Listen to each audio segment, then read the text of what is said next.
que moi et qui peut-être il fait déjà jour chez vous, je ne sais pas. Je suis le frère Basoulé et je veux juste vous faire un petit témoignage. Bon, c'est pas un petit témoignage, il n'y a pas de témoignage petit, mais un témoignage et puis vous exhorter aussi. Amen. Donc avant de commencer, je vais prier avant qu'on ne commence. Éternel Dieu, je te bénis. Seigneur, merci pour ces instants. Éternel, merci car tu es fidèle dans ta parole, Seigneur. Jusque-là, tu nous as gardés. Jusque-là, tu es avec nous, Seigneur. En ces instants, Seigneur, viens et guide, Seigneur Jésus, ce que je vais partager, Seigneur. Merci car c'est par ta grâce que j'arrive à partager cela, Seigneur. C'est parce que toi, tu as agi, Seigneur, que j'ai un témoignage pour partager. Éternel Dieu, que cela, ce témoignage, Seigneur, ce moment puisse toucher quelqu'un, Seigneur, puisse changer, Seigneur Jésus, puisse impacter la vie chrétienne, la marche dans le Seigneur des frères et des sœurs, et que toute la gloire te revienne au nom de Jésus. Amen. Amen. Donc, ce soir, je veux juste vous faire un témoignage et prendre quelques minutes, faire un témoignage et aussi vous exhorter. Donc, pendant que vous suivez, j'aimerais que beaucoup de personnes puissent entendre ce témoignage quand même. Et donc, partagez, mettez des likes et partagez pour que la vidéo soit vue. Amen. Donc, le témoignage que je vais faire, c'est par rapport à notre vie chrétienne en tant que chrétienne, mais moi personnellement en tant que chrétien. Il y a de cela 7 mois ou 8 mois où je me suis retrouvé dans une certaine ambiance avec le Seigneur. Si vous ne me recevez pas de temps en temps, puisque j'ai envoyé mes retours sur un autre appareil, donc je ne m'entends pas, mais je vois que le son passe bien. Par moment, si vous ne m'entendez pas, il faut me mettre ça en commentaire. Un instant.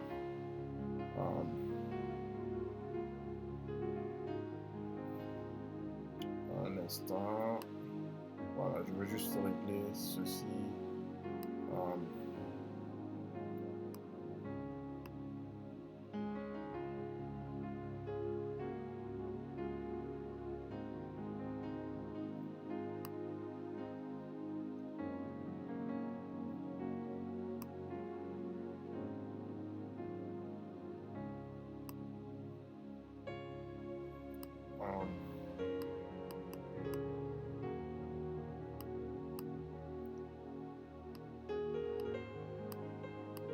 Ok, je pense que c'est bon.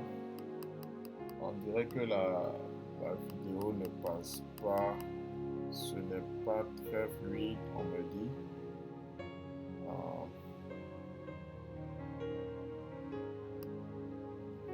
Ok, je pense que ça doit être bon maintenant. Il y a beaucoup de gens qui sont en live, donc ça fait que c'est difficile de faire le live. Voilà, je pense que c'est bon maintenant. Voilà, donc je reprends. Donc je dis il y a 6 ou environ 7 mois que je me suis retrouvé dans cette ambiance avec le Seigneur où je me posais beaucoup de questions. Pour en venir au détail, je me suis retrouvé à un moment de ma vie chrétienne où je me posais la question au Seigneur. Je me disais que je ne faisais pas assez. Et quand je dis je ne faisais pas assez, c'est pas que je ne partais pas à l'église ou que je ne priais pas ou quelque chose de ce genre, mais je me suis rendu compte que le plus important, je ne faisais pas le plus important, c'est-à-dire gagner des âmes. Je le faisais avant de façon régulière. J'appelais des gens, je leur parlais de la parole de Dieu ou mes amis, ou quand je suis dehors, même quand je suis en train de voyager et que je prends un taxi ou quoi comme ça, arrivé, je parlais de Christ à tout le monde.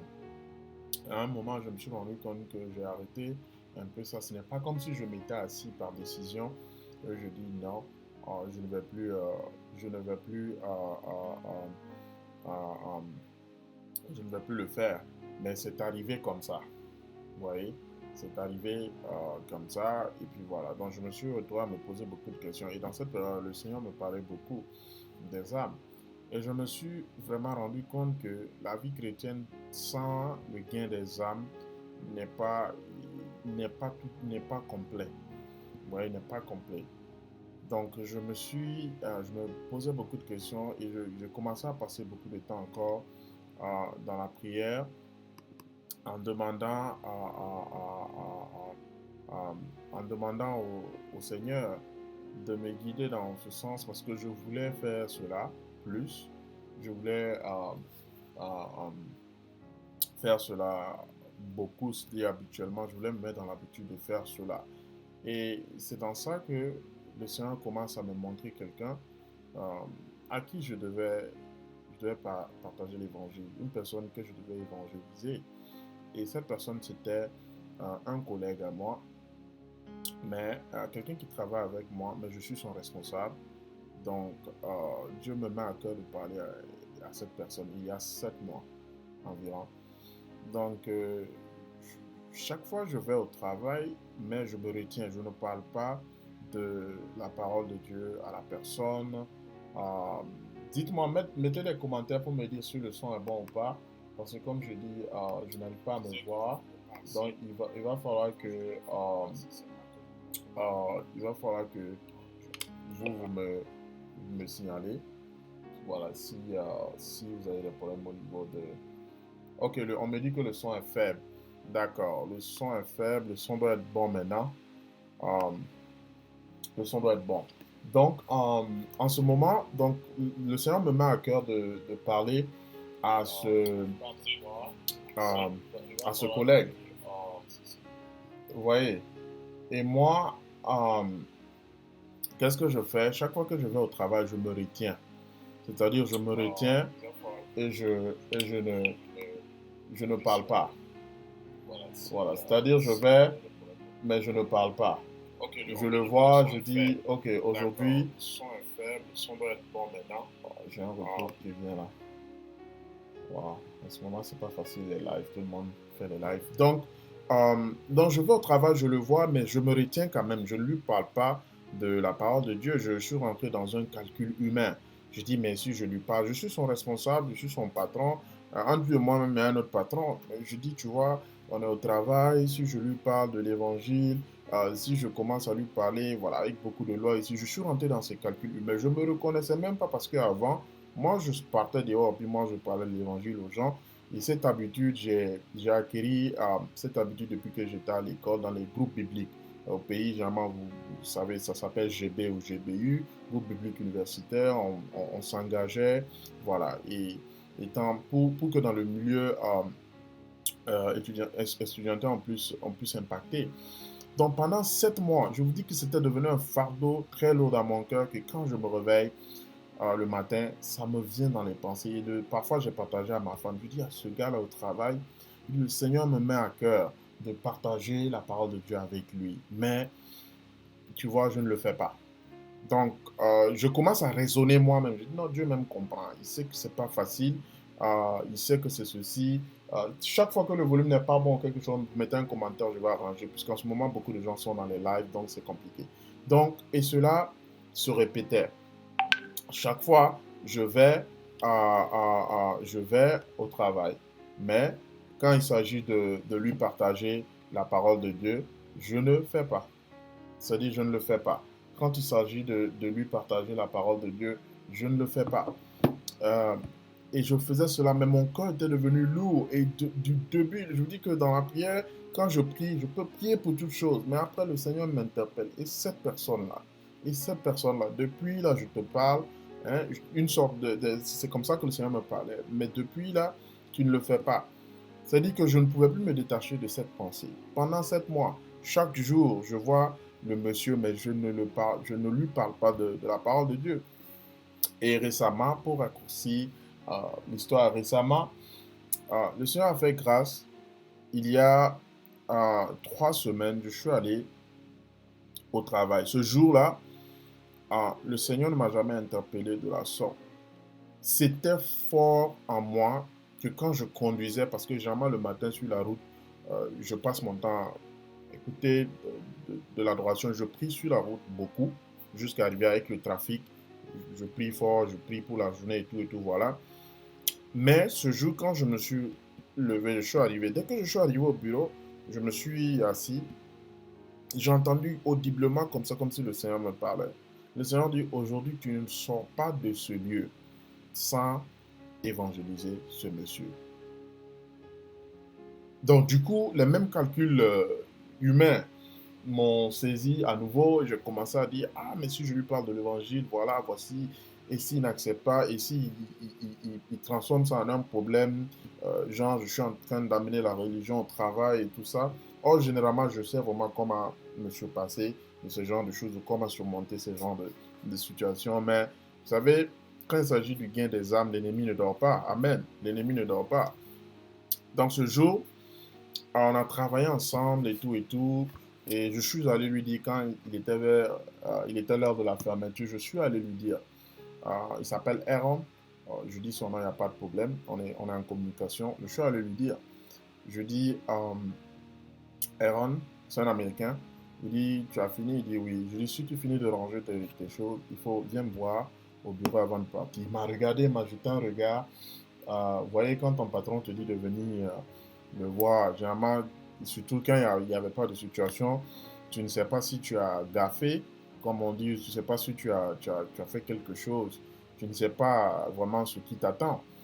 Et alors, il est venu me voir à la fin. Il est rentré, il est tout crispé, il est là, non, je dis, détends-toi, assieds-toi. Et il s'est assis, voilà, et j'ai entamé la discussion, je dis, je vais te parler. Juste 2-5 minutes, si tu as le temps, il n'y a pas de problème. Je vais te parler de cela. Amen. Et on a commencé à échanger. Je commençais à lui annoncer l'évangile, à lui parler de moi, mon témoignage. Je ne lui parlais pas de religion. Je lui parlais de moi, mon témoignage avec Christ. Je lui parlais de moi, mon témoignage avec Christ et tout et tout. Je lui dis 5 minutes et je lui ai demandé, je lui dis, est-ce que tu as déjà entendu parler de Jésus? Il me dit, oui, ma famille est chrétienne, mais il a été honnête, il dit, moi, je ne connais vraiment rien de Jésus, voilà, un truc comme ça. Je dis, ok, je dis, c'est bien, il n'y a pas de problème. Je pose une autre question de la même manière, je dis, mais est-ce que tu as Jésus dans ta vie? Il m'a fait comme ça, il dit non, il dit un truc comme ça, il dit non. Donc, et je lui ai dit honnêtement, je dis, ça fait 7 mois que le Seigneur m'envoie te parler. Mais chaque fois que je viens, je n'ai pas eu le courage de venir te parler par rapport à ce sujet-là. Il dit, mais aujourd'hui, le Seigneur a mis dans mon cœur que, qu'advienne quoi que ce soit, je dois te parler de la parole de Dieu. Amen. Il dit, je dois te parler de la parole, je dois te parler en fait, je dois t'apporter l'évangile. Et j'ai commencé à prendre un exemple. Dieu m'a donné une bonne analogie que j'ai utilisée pour l'évangéliser. Mais plus tard, quelque chose s'est passé. Restez et écoutez jusqu'à la fin. Plus tard, quelque chose s'est passé. Et dans ce partage avec lui, je prends l'exemple. Je lui dis, tu sais, je dis, on a l'assurance, n'est-ce pas? Je dis oui.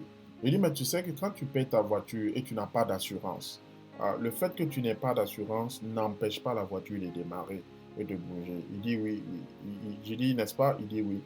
Je dis, mais tu sais que quand tu prends ta voiture, ok, tu roules sans assurance. C'est parce que tu te dis que tu vas jamais avoir un accident, n'est-ce pas? Parce que l'accident ne prévient pas avant de venir, c'est pour ça que ça s'appelle un accident. Il dit oui. Il dit, mais tu sais, imagine que tu prennes ta voiture neuve, sans assurance, elle conduit très bien. Tu vas et tu cognes quelqu'un. Ok, tu vas et tu cognes quelqu'un. Et maintenant que tu as cogné quelqu'un, la voiture est cabossée, peut-être la personne est morte ou il y a une situation. Et en ce moment, tu sors ton téléphone et tu appelles l'assurance, la compagnie d'assurance, et tu dis, ah, salut, comment vous allez? J'ai besoin d'une assurance, je viens de cogner quelqu'un. La compagnie d'assurance va te dire que, ok, d'accord, non, on peut vous donner l'assurance, mais ça ne couvre pas l'accident que vous venez de faire. Peut-être l'assurance commence le jour après l'accident. Parce que ils vont te dire simplement que tout ce temps que tu as ta voiture, tu ne nous as pas payé un rond pour que nous, on puisse garantir ton assurance en cas de difficulté ou dans ce genre de situation. N'est-ce pas? Je dis oui. Je dis, mais tu te rappelles au début que sans assurance, la voiture peut conduire? Il dit oui. Et je lui ai dit, c'est la même chose pour nos vies. Nous pouvons vivre comme nous voulons parce que nous pensons que peut-être nous avons le temps de réparer quoi que ce soit, ou bien nous pensons qu'il n'y a jamais à avoir de problème. D'autres même disent qu'il n'y a pas Dieu. Mais je dis, est-ce que tu sais que on nous vend même l'assurance vie? Mais en réalité, il n'y a même pas une assurance qui nous permet, qui garantit notre vie, qui garantit qu'après la mort, nous allons être au bon endroit. Je lui dis, c'est ça, oui. Je lui dis, mais comme l'assurance de la voiture, tu ne peux qu'appliquer pour l'assurance pendant que tu n'as pas encore eu d'accident, c'est-à-dire pendant que tu n'es pas mort. Il dit, tu comprends, tu dis oui. Il s'est bien assis. Il dit non, il dit que ce que je dis, ça l'intéresse, il veut comprendre. Il s'est bien assis, ce qui devait durer juste 2, 3 minutes, 5 minutes. Amen. Donc, il a commencé, il s'est assis. Et je lui ai parlé de ça. J'ai dit bien, je dis oui, je dis effectivement, je dis l'assurance vie même quand on nous vend, l'assurance vie que nous avons, ce n'est pas pour nous, c'est quand tu pars, c'est pour ceux qui restent. Sinon, bon, ça peut peut-être t'aider ta dépouille un peu, mais ce n'est pas vraiment pour toi. Il dit oui. Je prends un autre exemple. Je dis, tu vois, si toi, ton grand frère ou quelqu'un de ta famille a une voiture, ok, et la personne a l'assurance, mais toi, tu viens de payer une voiture, mais toi, tu n'as pas l'assurance et toi tu roules seulement sans assurance, tu cognes quelqu'un sur la route, tu as fait un accident et que la police vienne. La police, quand la police arrive, et tu dis oui, Aaron, tu as fait un accident, tu dis oui. On dit, mais votre assurance, tu dis non, oh non, ne vous en faites pas, mon grand frère a l'assurance. Ils vont te dire non, l'assurance de ton grand frère, c'est pour ton grand frère.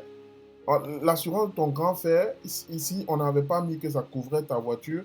Tu ne peux pas te couvrir, tu vas avoir des problèmes. Si tu avais payé la voiture cash, tu as perdu parce qu'il n'y a pas d'assurance pour recouvrir tout ça. Et si quelqu'un est mort, tu vas aller en prison. Et ça dit que tu n'y a pas d'issue. Je dis, tu comprends ça? Je dis oui. Il dit, et je ramène ça dans la vie normale. Tu ne peux pas dire que parce qu'un membre de ta famille est chrétienne ou quoi, toi aussi tu es sauvé. Non. Il dit, c'est le salut est personnel. Et j'ai commencé à lui parler. À un moment, j'ai fait une petite pause, je lui ai demandé. J'ai dit, veux-tu accepter quelque chose, veux-tu accepter, pardon, Christ dans ta vie, sans ce moment que quelque chose s'est passé? J'ai posé la question calmement. Il dit, veux-tu accepter Christ dans ta vie? Amen. Il dit oui, avec émotion. Il dit, j'ai besoin de Jésus dans ma vie. Et il était très émotionnel. Et au même moment que je lui parlais, le Seigneur commence à, parce que j'ai prié un peu pour le sujet malgré que j'avais peur de parler de ça, et le Seigneur commence à me révéler des choses sur sa vie. Et je lui ai dit ça. Ça me venait en même temps audiblement dans mon esprit et je lui disais. Et il m'a dit que tout ce que je suis en train de lui dire, c'est vrai. Et lui-même, il m'en a confessé plus. Amen, gloire à Dieu. Et quand il a fait cela, j'ai fait la prière de salut avec lui. Je lui ai dit, ne t'inquiète pas. Je sais qu'en ce moment, il y a beaucoup de choses que tu ne comprends pas d'abord, mais je vais t'aider dans ta marche avec le Seigneur, à connaître le Seigneur, à marcher selon le Seigneur. Je dis, je sais qu'il y a beaucoup de questions qui vont te traverser l'esprit parce que c'est nouveau pour toi. Et n'est-ce pas? Je dis oui, on a fait la prière de salut ensemble. Après, j'ai prié pour lui et il était vraiment heureux. Moi, j'étais débordé de joie parce que je savais qu'au ciel, amen, il y avait de la louange au ciel. Je savais qu'au ciel, Dieu sur son trône a bougé parce qu'il y avait de la louange au ciel, amen. N'oubliez pas qu'il y a deux choses qui font bouger Dieu. L'adoration que nous donnons à Dieu et seulement quand nous gagnons une âme. Ce sont les deux choses qui font vraiment bouger Dieu. Tout le reste, peut-être ça a son utilité, mais ça ne fait pas bouger Dieu. Parce que quand tu lis, quand je médite beaucoup la parole de Dieu, je me rends compte que chaque fois qu'il y a l'adoration, chaque fois qu'il y a la sainteté et l'adoration ont une relation très forte. Je vais peut-être revenir dans un autre sujet. L'adoration et le gain des âmes, c'est ce qui fait bouger Dieu.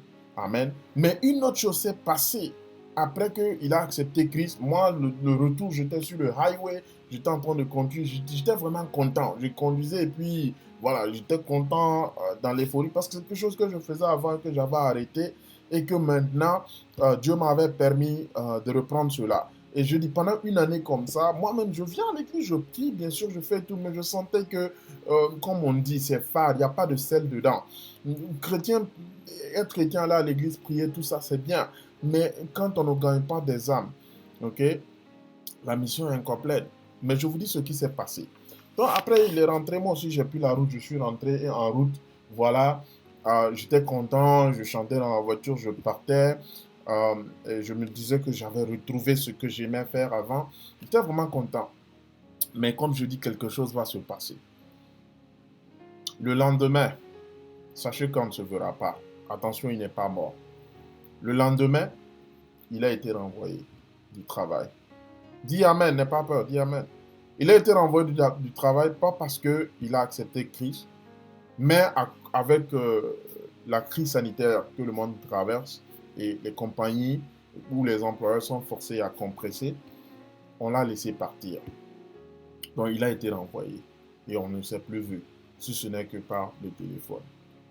Donc, bien aimé, Dieu savait que peut-être vu ma relation avec lui, on a une relation d'employé et voilà, on n'a pas une relation de famille ni d'amis hors du travail.